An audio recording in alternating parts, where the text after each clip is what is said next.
Oh, I would touch with this love each wounded place.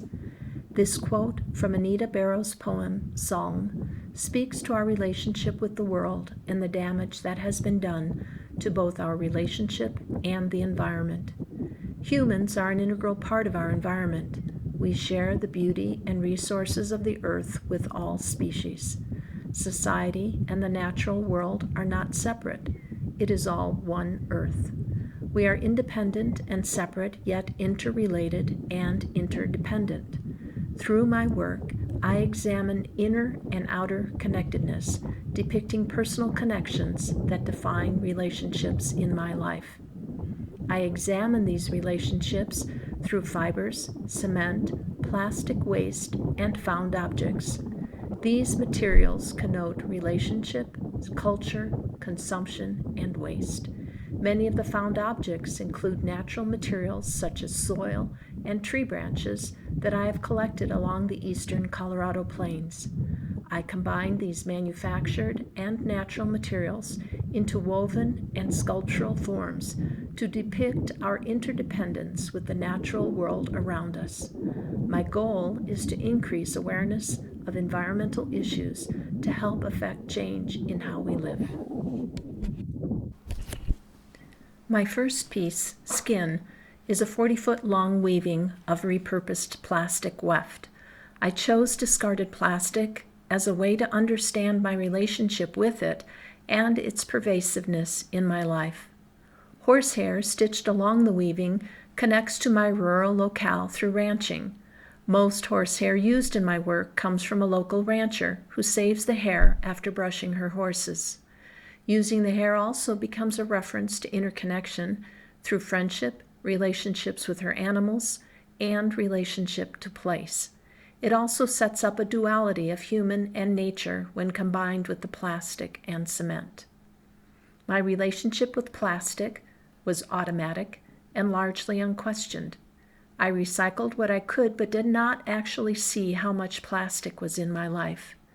I wove strips cut from non-recyclable plastic collected over summer to see the amount of plastic that would normally go to landfill.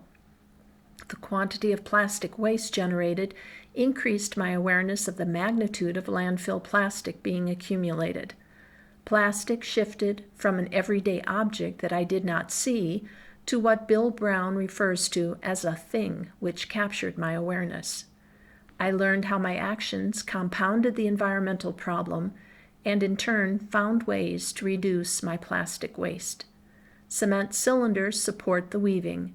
Cylindrical forms relate to wheels, movement, and transportation, but also to culverts or pipes for water and waste passage.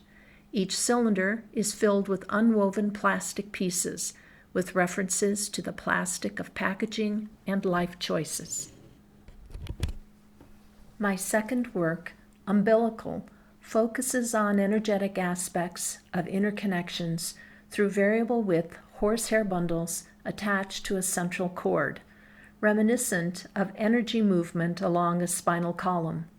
The weaving is a rust-dyed linen yarn warp with an alternating cotton rope and linen weft. By alternating rope and linen in the weft, I created constricted areas, giving a sense of vertebrae. The central cord is a fiber-reactive dyed cotton rope wrapped with black electrical tape. The cord continues from along the tree to the ground, signifying connection to earth. Umbilical becomes a representation of energetic exchange through the connection with the earth. Stephanie Kaza wrote in Green Buddhism that a person can have both the experiences of two-ness, communing with a specific and separate other, and the experience of oneness, touching the unified field of energetic flux out of which all forms arise. As individuals, we experience this sense of two-ness when we are aware of others around us and we notice the separation between our forms. But there is also a sense of oneness when we realize that we are all interconnected with the world. This aligns with my ideas of interconnection and relationship and gets to the heart of what I am looking to express in my work. Vanishing Landscapes, my final piece, depicts my relationship with place through cyanotype prints on silk organza.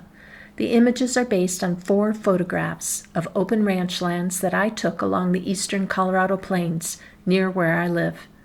Where I live is primarily rural and allows me to interact with various aspects of nature on a daily basis. In the last few years, I've seen considerable urban expansion in the surrounding areas. This has shifted the landscape and the pace of living. A previously slower and more contemplative rural lifestyle is now faster paced and more hectic. Wildlife are fewer, and open land has been reduced dramatically. Many ranches in the area are being sold and replaced with housing developments, changing the land and local relationships with place. Each image in Vanishing Landscapes is repeated 3 times, gradually fading and losing details, influenced by the ways these open spaces are beginning to disappear. Using silk organza softens the imagery, suggesting qualities of distance and memory. I want to end with a quote by Michael P. Nelson from Moral Ground, Ethical Action for a Planet in Peril. He states that to recognize oneself as part of the world, created by and creative of a rich and beautiful network of lives, is part of what it means to be fully human. I believe that by acknowledging our interdependence with the world and seeing the impact of our actions, we are able to move towards reciprocity and change.